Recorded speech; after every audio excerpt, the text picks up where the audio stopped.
ബഹുമാനപ്പെട്ട കേന്ദ്ര ആരോഗ്യവകുപ്പ് മന്ത്രിയുമായിട്ട് ചർച്ച നടത്തി. എൻ്റെ ഒപ്പം additional chief secretary doctor Rajan Khobragade ഉണ്ടായിരുന്നു. മിനിസ്ട്രിയിൽ നിന്ന് സെക്രട്ടറി ഉൾപ്പെടെയുള്ള മറ്റ് ഹയർ ഓഫീസേഴ്സും ഉണ്ടായിരുന്നു.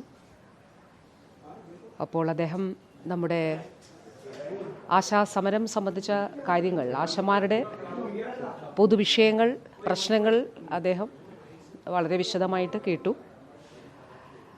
അതിൽ നമ്മുടെ സ്റ്റേറ്റിൻ്റെ അഭ്യർത്ഥനകൾ അദ്ദേഹത്തിന് മുന്നിൽ അവതരിപ്പിച്ചു.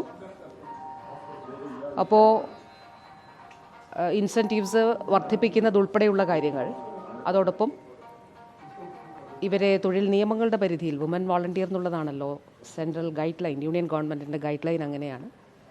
അപ്പോൾ അതുൾപ്പെടെയുള്ള കാര്യങ്ങൾ ബഹുമാനപ്പെട്ട മിനിസ്റ്ററോട് ഈ കാര്യങ്ങൾ സംസാരിച്ചു. അപ്പോൾ ഇൻസെൻറ്റീവ്സ് ഉയർത്തുന്നത് സംബന്ധിച്ച കാര്യം അത് കേന്ദ്ര ഗവൺമെൻറ്റിൻ്റെ പരിഗണനയിലാണ്, അത് പരിശോധിക്കുന്നുണ്ട് എന്നുള്ളതാണ് ബഹുമാനപ്പെട്ട കേന്ദ്ര ആരോഗ്യവകുപ്പ് മന്ത്രി പറഞ്ഞത്. ഇതോടൊപ്പം തന്നെ നമുക്ക് 19-ാം തീയതിയാണ് നമ്മൾ അപ്പോയിൻമെൻറ്റിന് വേണ്ടിയിട്ട് അഭ്യർത്ഥിച്ചത്. 20-ാം തീയതി അദ്ദേഹത്തിന് തിരക്കായിരുന്നത് കൊണ്ടാണ് എന്നുള്ളത് അദ്ദേഹം അറിയിച്ചു.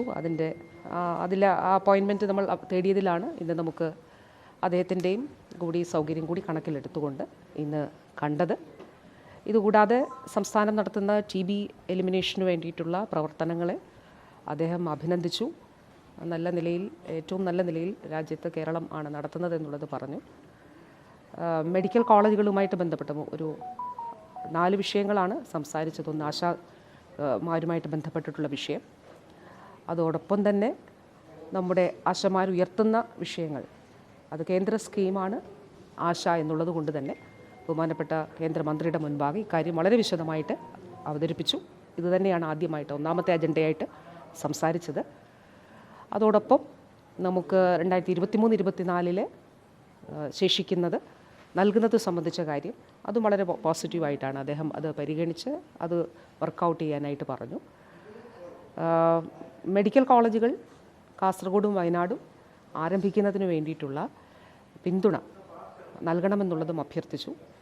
അപ്പോൾ കേരള സ്പെസിഫിക് ആയിട്ട് എന്താണ് ചെയ്യാൻ കഴിയുക എന്നുള്ളത് അത് പരിശോധിക്കാമെന്നുള്ളതും അദ്ദേഹം പറയുകയുണ്ടായി. അതോടൊപ്പം ഈ ഓൺലൈൻ ഡ്രഗ്സ് വിൽപ്പന, ഇപ്പോൾ പല ജിമ്മുകളിൽ ട്രക്ക് കൺട്രോളറൊക്കെ നടത്തിയ റെയ്ഡിൽ സ്റ്റെറോയിഡ്സ് ഉൾപ്പെടെ ലക്ഷക്കണക്കിന് രൂപയുടെ സ്റ്റെറോയിഡ്സ് കണ്ടെത്തിയിരുന്നു. ഏത് മരുന്നും ഓൺലൈനിൽ അവൈലബിൾ ആകുന്നൊരു സാഹചര്യമുണ്ട്. അപ്പോൾ അത് വളരെ ഗൗരവതരമായിട്ടുള്ളൊരു വിഷയമാണ് എന്നുള്ളത് നേരത്തെ തന്നെ റെപ്രസെൻറ്റേഷൻ കൊടുത്തിരുന്നു. കേന്ദ്ര ഗവൺമെൻറ്റുമായിട്ട് ആശയവിനിമയം നടത്തിയിരുന്നു. ഈ കാര്യവും ഈ വിഷയങ്ങളാണ് ചർച്ച ചെയ്തത്. ഇതിൽ 1ാമത്തെ വിഷയമായിട്ട് ഈ ഇന്ന പശ്ചാത്തലത്തിലാണ് അദ്ദേഹത്തിൻ്റെ അപ്പോയിൻമെൻറ്റ് തേടിയത് എന്നുള്ള കാര്യവും, അങ്ങനെ 1ാമത്തെ കാര്യം അതുതന്നെയാണ് ചർച്ച ചെയ്തത്. ഈ ആശാസമരത്തിൻ്റെ കാര്യത്തിൽ കൃത്യമായൊരു മറുപടി ലഭിച്ചോ? കൂട്ടുന്ന കാര്യത്തിൽ കേന്ദ്രത്തിൻ്റെ ഭാഗത്തുനിന്നുള്ള ഫണ്ടാണല്ലോ കൂട്ടേണ്ടത്. അക്കാര്യത്തിൽ എന്തെങ്കിലും അല്ല, അത് ഇൻസെൻറ്റീവ്സ് എന്ന് പറയുമ്പം കേന്ദ്രവും സംസ്ഥാനവും കൂടെയാണ്. 60-40 അതായത് 60 കേന്ദ്ര സർക്കാരും 40 സംസ്ഥാന സർക്കാരുമാണ്.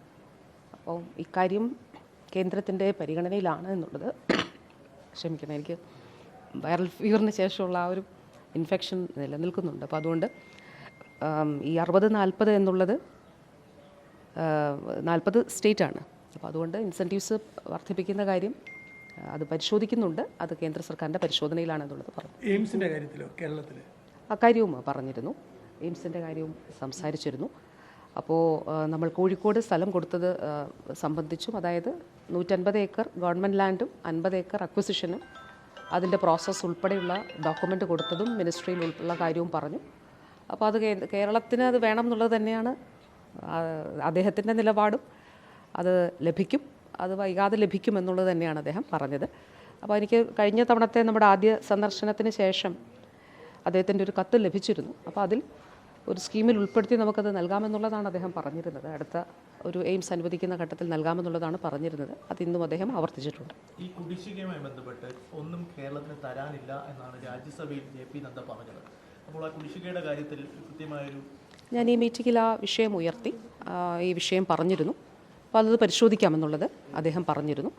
പൊതുവിൽ പോസിറ്റീവായിട്ടുള്ള, അപ്പോൾ അങ്ങനെ എന്തെങ്കിലും ശേഷിക്കുന്നുണ്ടെങ്കിൽ അതുകൂടിയാണ് ഞാൻ റെപ്രസെൻറ്റേഷൻ കൊടുത്തിട്ടുള്ളത്.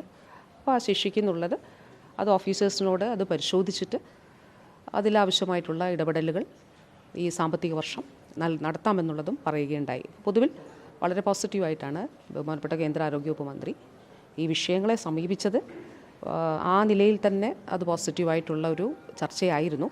ആശമാരുടെ വിഷയം സംബന്ധിച്ച കാര്യത്തിൽ വളരെ വിശദമായി തന്നെ ഒന്നാമത് അത് തന്നെയാണ് ചർച്ച ചെയ്തത്. വളരെ വിശദമായി തന്നെ ചർച്ച ചെയ്തു.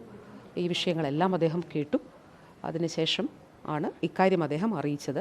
ഇത് കേന്ദ്ര ഗവൺമെൻറ്റിൻ്റെ പരിഗണനയിൽ പരിശോധിക്കുന്ന ഒരു വിഷയമാണ് എന്നുള്ളതാണ് അദ്ദേഹം പറഞ്ഞത്. അദ്ദേഹത്തിൻ്റെ ഓഫീസേഴ്സും അക്കാര്യം പറയുകയുണ്ടായി.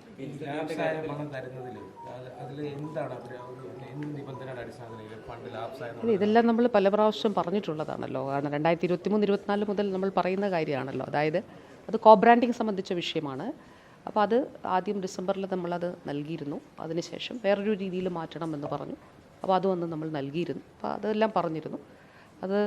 അതിൻ്റെ അടിസ്ഥാനത്തിലാണ് പിന്നെ ഫർദർ കമ്മ്യൂണിക്കേഷൻ ഉണ്ടായിട്ടുള്ളത്.